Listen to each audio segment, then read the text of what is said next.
so much for coming. Thank you so much for tuning in.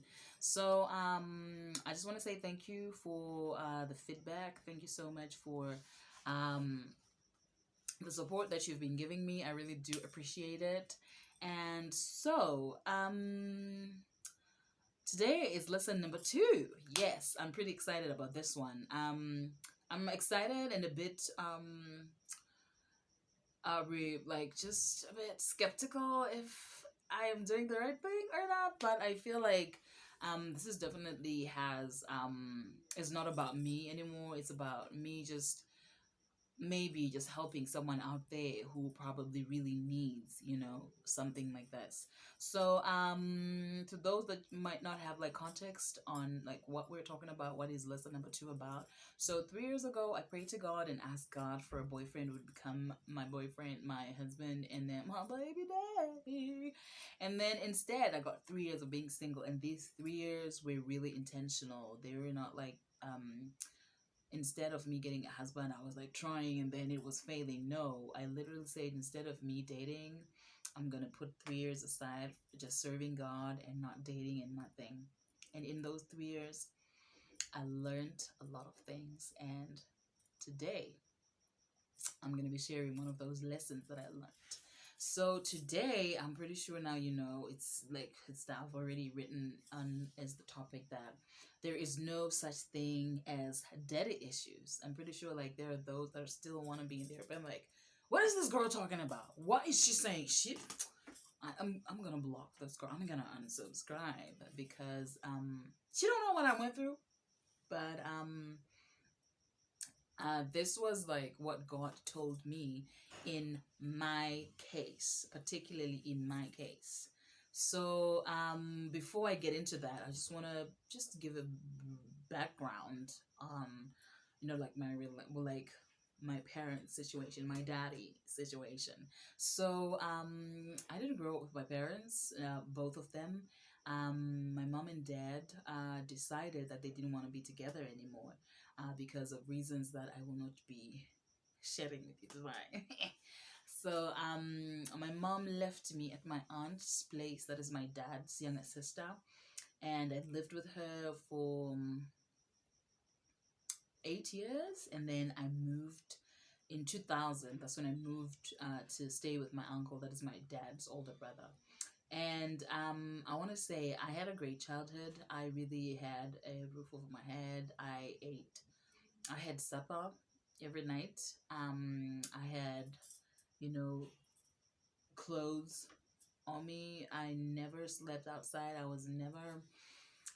never slept in the street or like, sleep in the rain. No, I was well taken care of, sent to school up until college, and I'm here and I'm so grateful. So,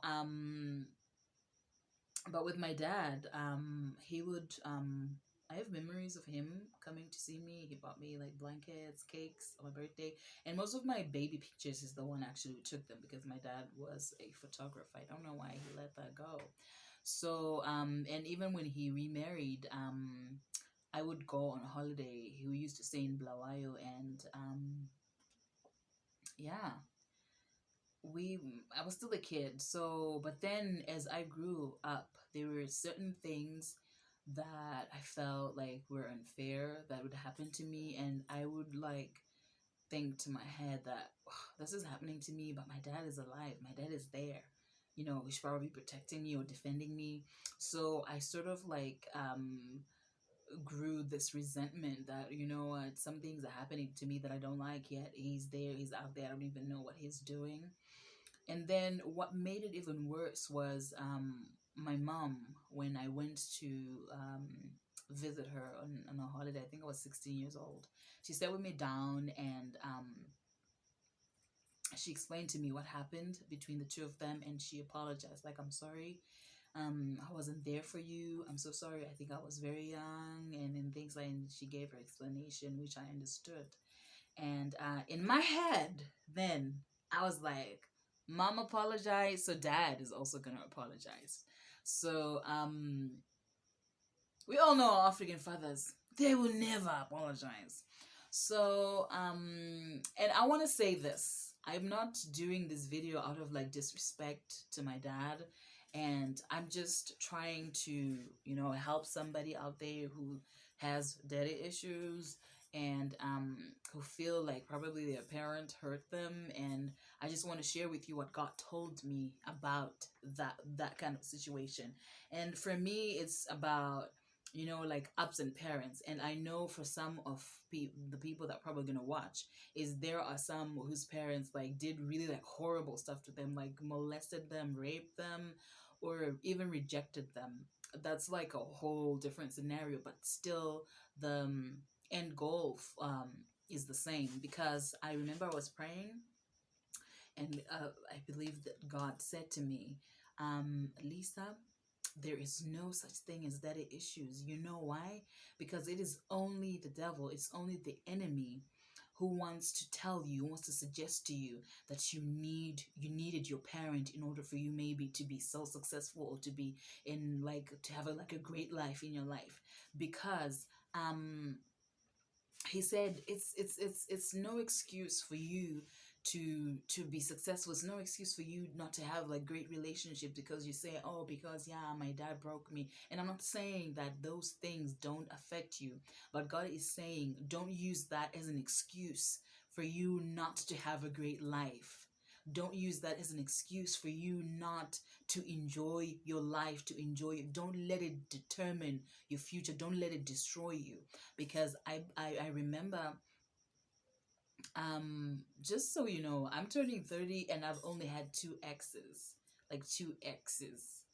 And in, like cool people standards, that's like really abnormal.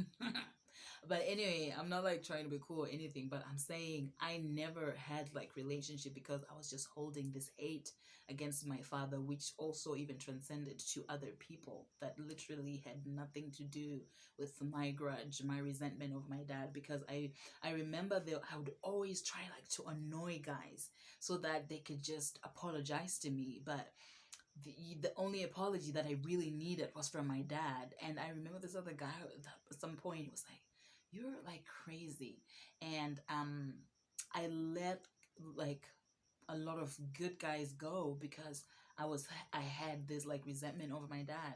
And it came to a point that I God gave me a dream, and it's really kind of like a twisted dream.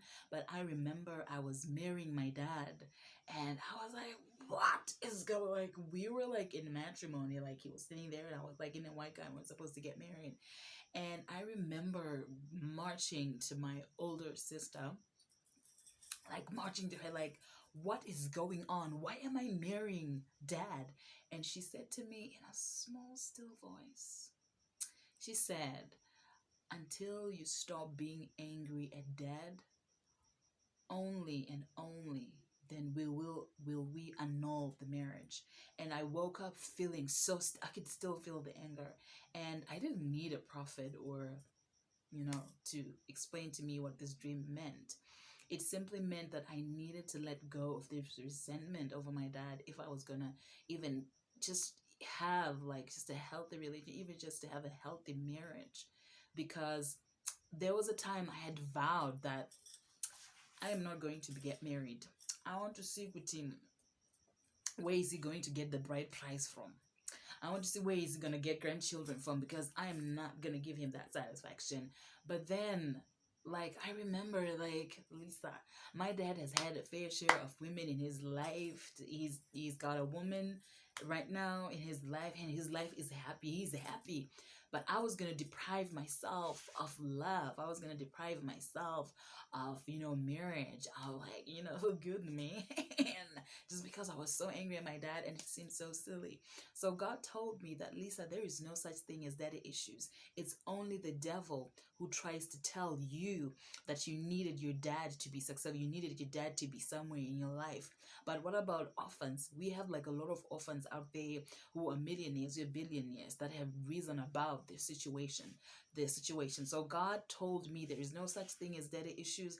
It's only the devil who tries to stifle you into, succeeding, into becoming what he has called you to do, because he just wants you to make you believe that because of that hurt that you have, because of your absent parent, because of how your parents hurt you, you cannot really enjoy your life. No, do not use your parents' absence or hurt from your parents as an excuse not to live your life, not to live the life that God has called you to do, has called you to do. Life is so good. Like the world out there, there's so many opportunities, so many good things that are just waiting for you to grab that opportunity and get out, jump out, and run out of that hurt. And girl, rise up, boy, rise up and say, daddy, you hurt me, mommy, you hurt me, mommy, I feel like you hurt me. And if, like, for some, they're not like willing to like be accountable for that, and some of you be like even more angry, but I'm saying just let it go and enjoy your life. Let it go and start enjoying it. Let it go and create your own path, create your own life, create a new trajectory for you and your family and your kids, and say, you know what, maybe my parents were not as good as I wanted, but I'm gonna be good to my children. I'm gonna be there for my kids. I'm gonna tell them I love them every day and things like that. So, and I just want to encourage, if your parents are still alive, I don't know what you have to do. Try very hard to mend those broken bridges, because life is too short. You don't want to regret if like any of you dies and things like that. You'll be like, oh my God, I should have spoken to him. I should have told him I loved him and things like that. So I'll say this again. In my case, just in case, someone's like still rejecting or whatever. In my case, God told me, Lisa, there is no such thing as daddy issues. It's only the devil who wants to tell you, who wants to stifle your progress and tell you that you it's because of that pain, it's because of that hurt. So that's why you cannot be successful. That's why you cannot really have a great marriage. You cannot have a great relationship. So don't let that hurt determine your future, and don't use that as an excuse for you not to succeed in your life. So, yeah, that was lesson number 2. And I definitely hope that this helped, and I hope that this can assist someone. And don't let daddy issues stifle you. Don't let heard from your parents or from family members stifle your progress or and things like that, because there's so many great things out there for you. So thank you so much again for watching. I hope to see you again on the next lesson that I've learned. So thank you so much, guys, for watching, and thank you so much for the support and the feedback. I'm loving it. Have yourselves a great day. Bye.